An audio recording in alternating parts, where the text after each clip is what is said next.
Afternoon. How are you, everyone? Thank you. Thank you. Thank you very, very much. Welcome to the Canadian premiere of Olivier Assayas' Double Vie nonfiction. Piers Hanling and director and CEO of TIFF. And good to see you all here tonight. And I hope you're having a fabulous festival. Some very good films, as you know. Now, to begin with, we would like to acknowledge that this afternoon's event is taking place on the treaty territory of the Mississaugas of New Credit and the traditional territory of the Haudenosaunee, the Anishinaabe, and the Huron-Wendat. We're very grateful to have the opportunity to work in the community.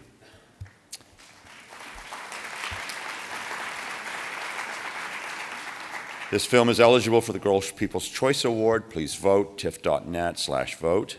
I'd like to thank the people that brought us this afternoon's film, Axia Films, IFC Films, Playtime, and Unifrance, who host us when we go to Paris for our screenings. Olivier Assayas has been in Toronto for virtually all his films, going way, way back to his first film, Des Ordres, about 30 years ago. So it's an extraordinarily long relationship. He started life as a critic and still remains one of the most intelligent commentators on the cinema. And if you want to see him on screen talking about the great Ingmar Bergman, please go and see the documentary directed by Margareta von Trotta. But his filmography contains so many outstanding films: Une Nouvelle Vie, Irma Vep, Summer Hours, The Clouds of Sils Maria.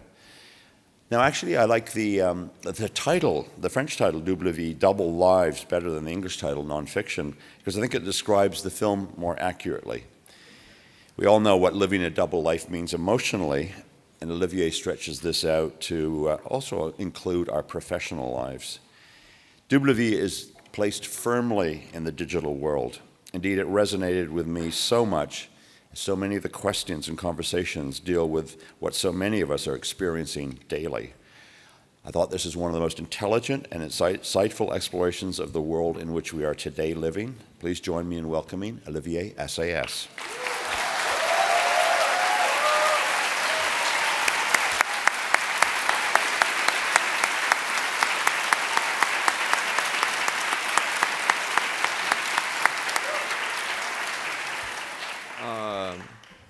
Thank you very much. I hope I'm not extending my welcome. I mean, it's 30 years a lot. Thank you for all the nice things, Piers, and thank you for this great festival. It's always a pleasure for me and for all filmmakers to bring their films here in Toronto, because we know it's a festival that cares about filmmakers. You have the greatest audience. To me, presenting my films at the Toronto Film Festival is always a very special moment, because you have made me feel part of the family, and I think it's so I feel like I'm a Torontoian by adoption.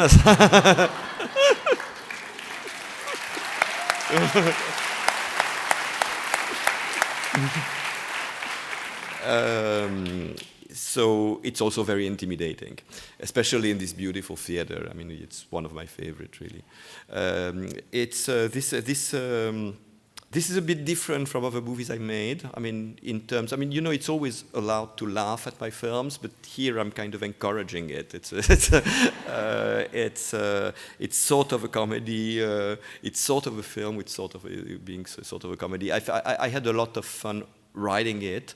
I had no idea if it was actually a movie. I wrote it as a series of dialogues, and I have this kind of mild case of schizophrenia, meaning when I'm writing, I'm a writer and I don't think about images, and then all of a sudden I become a director and I'm supposed to shoot that stuff, and I have no idea how to handle it. What do you do when you have like a 14-page dialogue scene? I mean, you just want to shoot the writer.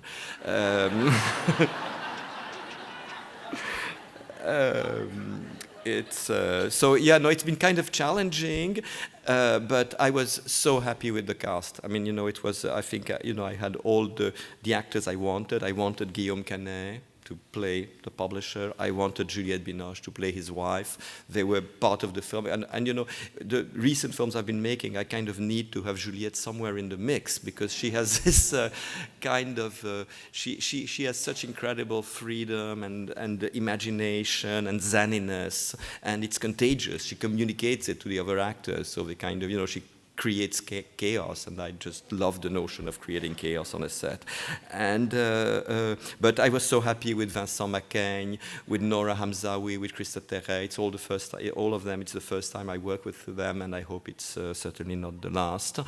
The film is pretty much a debate.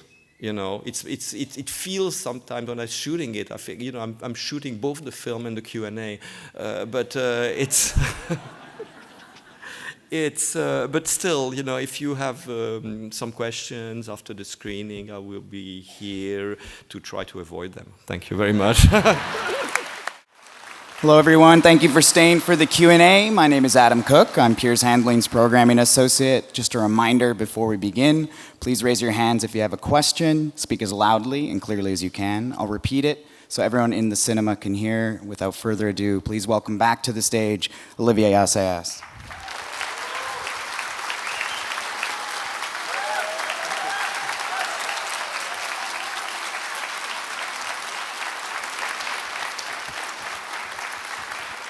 Now, before we go to the audience for questions, maybe I'll kick it off.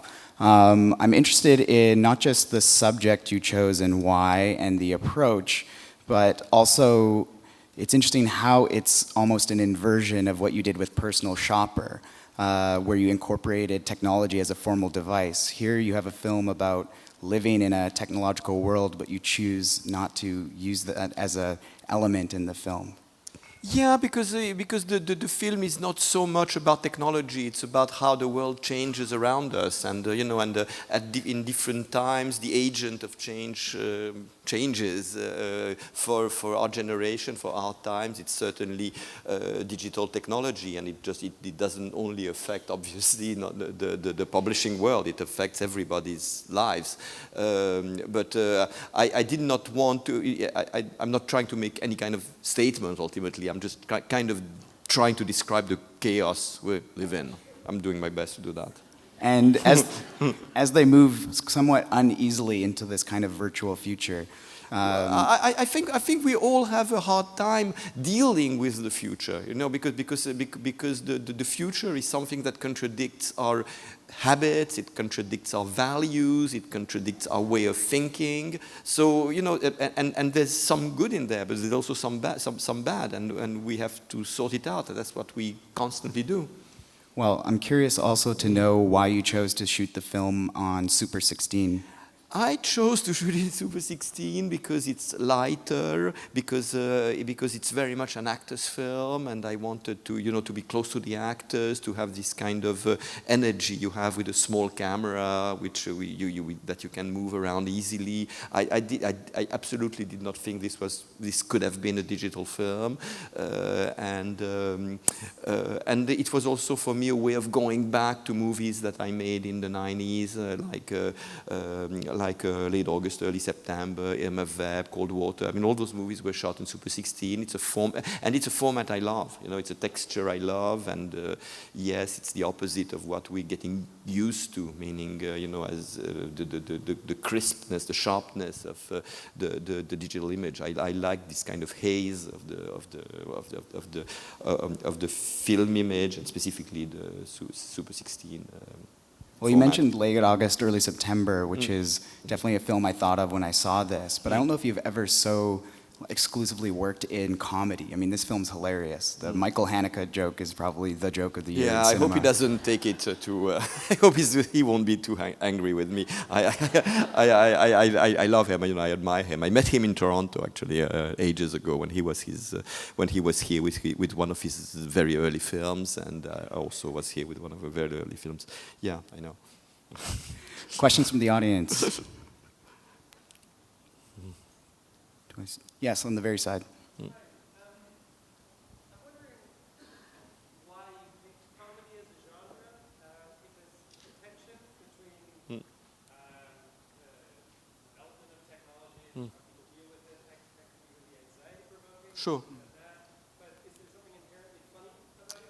Question is about the choice to use the genre of comedy specifically in approaching the subject. Well, I kind of like to find the comedy in almost everything in a way or another. It makes life much nicer. But apart from that, I did not start writing this as a comedy. It kind of became a comedy. I wanted to make a movie about ideas in ways that somehow movies are not allowed to deal in ideas because it's too abstract, the audience won't be interested, and so on and so forth. And why not try and contradict that? Why not make a movie which would deal with issues that concern everybody and where somehow the audience can be part of the conversation? I mean, I think that in all these scenes, the character discuss things that have to do with things that concern all of us, and somehow we are part of the debate. We are part of the dialogue. But what I'm trying to say is that when I made a while ago Irma Vep, which was a movie about how cinephilia and our vision of cinema was changing in the 90s, which was a movie that was somehow about film theory. The only way I could get away with it was if I made it a comedy. I mean, I think that you can express a lot of things, including very complex and ideas, as long as you make it light, as long as you have believable and characters that generate some sort of empathy, and if you inject some humor, that makes things much more easy to express, to share with an audience. Yes, go ahead.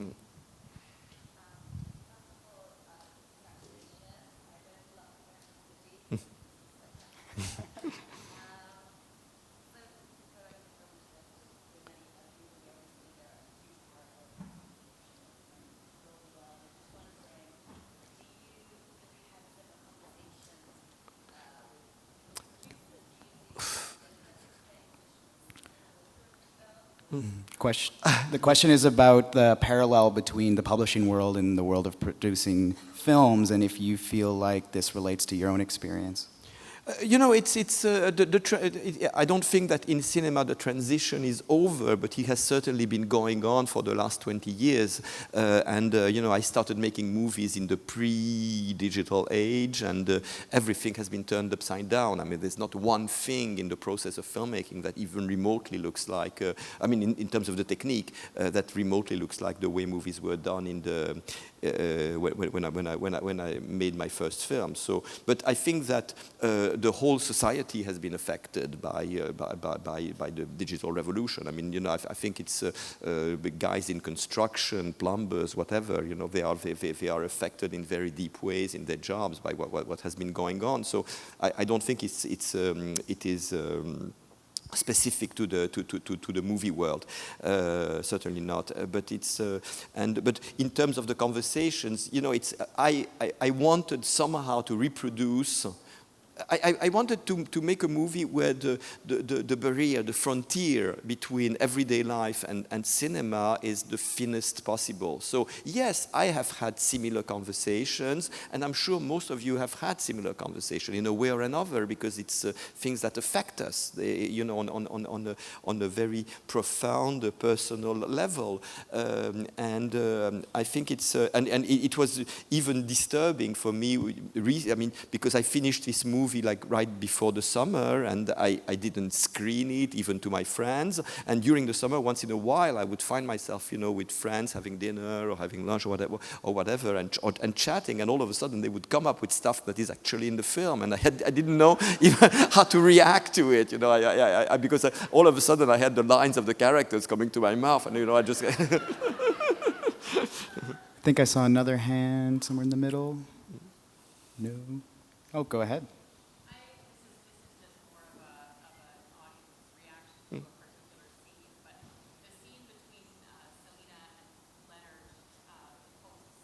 Mm-hmm.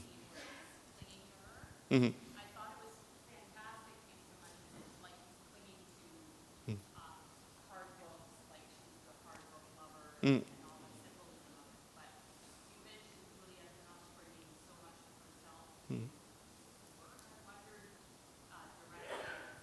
Oh yeah, no.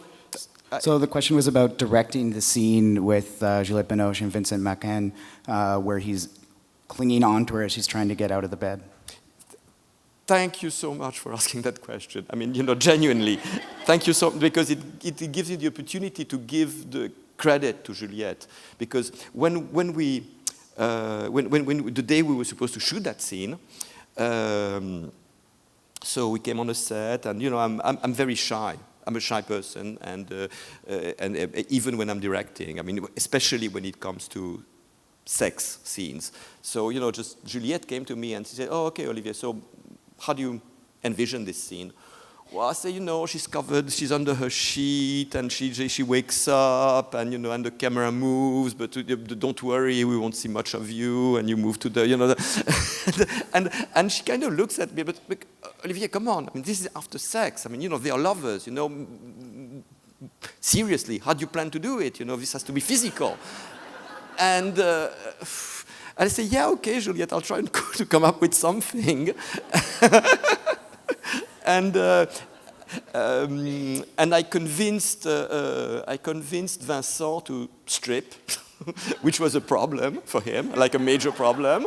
And what I came up with is maybe we should try this thing where he holds her and doesn't want to let you go. So she will have to fight, and ultimately it's more interesting than having some kind of sex scene, which you've seen in every possible movie.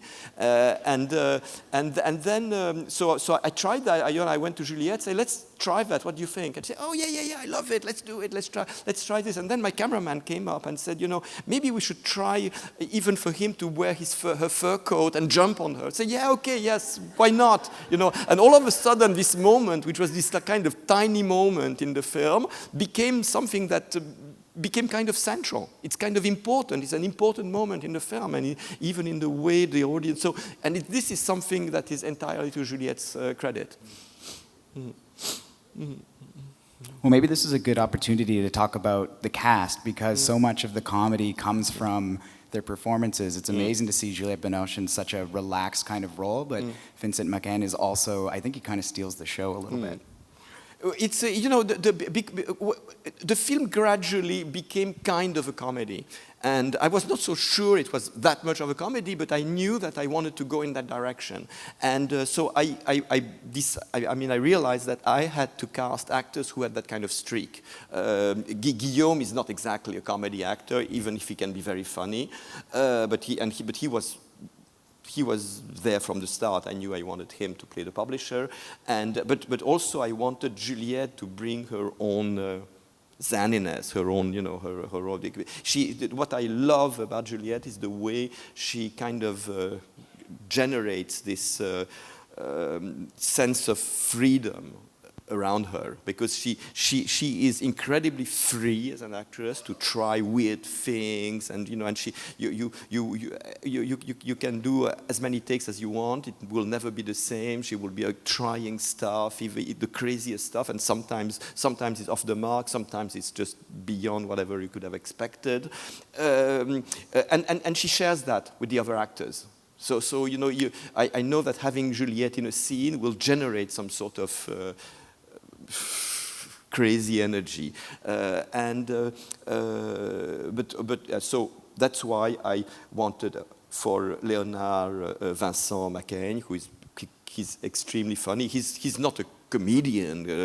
Vincent Macaigne is a very well-known stage director, and he's a brilliant stage director, but he loves acting, so he has like two parallel careers. I mean, he has one career as a movie actor, and simultaneously he's possibly one of the most exciting new stage directors in France. And that's why also I use Nora Hamzaoui, who has basically not been in movies before. She's a stand-up comedian. She writes funny op-ed pieces in magazines, and I think it's in the process of making this film that she realized how much she enjoyed acting. So it was I wanted to use actors who have the capacity of improvising, of reinventing the scene and injecting some madness in the process. I think I saw a hand shoot up over here. Yes. I was very aware of the amount of food and drink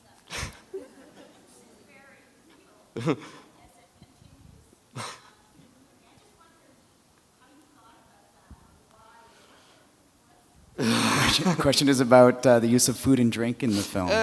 The food issue in this film was mostly that I did not want, to have this kind of dinner party around. Guys sitting around the table, and because I've done that a million times, and I'm fed. It's not that I'm fed up with it. I don't know how to reinvent the genre. Really, I had no idea. Just guys around the table. There's only that much ways of filming it. So I chose food, which kind of could be considered like buffet food. So everybody could, just serve themselves and sit wherever they want to continue the dialogue. So it allows for movement, and it's a little bit more interesting for me, for the actors, for the audience, possibly.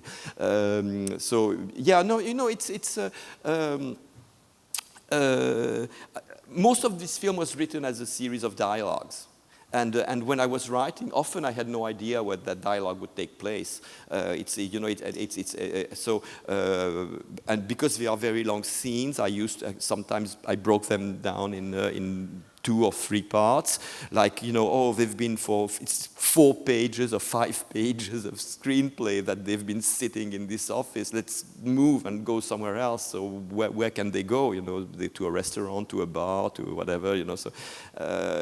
Or when you have when I had scenes where I had 5 or 6 different conflicting points of view. Has to be a dinner, has to be some kind of party. It's